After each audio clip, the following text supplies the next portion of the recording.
ഇവിടെ ഒരു സിമ്പിളായിട്ടുള്ളൊരു കോസ്റ്ററാണ് മേക്ക് ചെയ്യുന്നത്. അപ്പോൾ കോസ്റ്റർ മേക്ക് ചെയ്യാൻ ഞാൻ യൂസ് ചെയ്തിട്ടുള്ള മെറ്റീരിയൽസ് എന്ന് പറയുന്നത് കാർഡ്ബോർഡ്, അത് ഞാൻ റൗണ്ട് ഷേപ്പിൽ കട്ട് ചെയ്തെടുത്തിട്ടുള്ളതാണ്. ത്രെഡ്, ഗ്ലൂ, പോംപോം ബോൾസ് ഞാൻ ലാസ്റ്റാണ് വീഡിയോയുടെ ആഡ് ചെയ്യുന്നത്. അപ്പോൾ ആദ്യം ചെയ്യുന്ന സ്റ്റെപ്പ് എന്ന് പറഞ്ഞാൽ ഈ കാർഡ്ബോർഡിൻ്റെ ഷേപ്പിൽ ത്രെഡ് ചുറ്റിയെടുക്കുന്നതാണ്. അപ്പോൾ ഞാൻ അത് അടുപ്പിച്ച് ചുറ്റിയെടുക്കുന്നതാണ്. എത്രത്തോളം അടുപ്പിച്ച് ചുറ്റിയെടുക്കുന്നോ അത്രത്തോളം അത് കാണാൻ നല്ല ഭംഗിയായിരിക്കും. ഗ്യാപ്പ് വന്നു കഴിഞ്ഞാൽ അതിനൊരു ഭംഗി ഉണ്ടാവില്ല. അപ്പോൾ ശ്രദ്ധിക്കേണ്ട ഒരു കാര്യം എന്ന് പറഞ്ഞാൽ അടുപ്പിച്ച് ത്രെഡ് ചുറ്റിയെടുക്കുക എന്നുള്ളതാണ്. ഞാനിവിടെ വൈറ്റ് ത്രെഡാണ് യൂസ് ചെയ്തത്, കാരണം എനിക്ക് കുറച്ചും കൂടെ ഭംഗി വൈറ്റ് ത്രെഡായിട്ട് തോന്നിയത്. ഇഷ്ടമുള്ള കളർ ത്രെഡ് യൂസ് ചെയ്തിട്ട് കോസ്റ്റർ മേക്ക് ചെയ്യാവുന്നതാണ്. ഈ ഒരു കോസ്റ്റർ ചെറിയ സാധനങ്ങൾ വെക്കാനും ഡെക്കോറായിട്ടും യൂസ് ചെയ്യാവുന്നതാണ്. അപ്പോൾ ഞാൻ ഗ്യാപ്പില്ലാതെ ചുറ്റിക്കൊണ്ടിരിക്കുകയാണ്.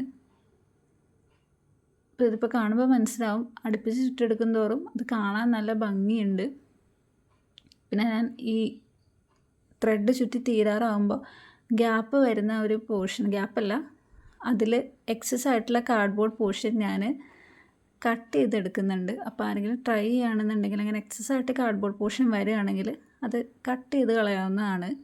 ഇതിൻ്റെ ഇടയിൽ ത്രെഡിൻ്റെ ബണ്ടിൽ ഞാൻ കുറച്ച് ത്രെഡും കൂടെ അധികം എടുക്കുന്നുണ്ടായിരുന്നു, കാരണം എനിക്ക് ഇടയിൽ ഞാൻ ഏകദേശം എടുത്തിട്ടുള്ള ഒരു ത്രെഡ് തീർന്നായിരുന്നു.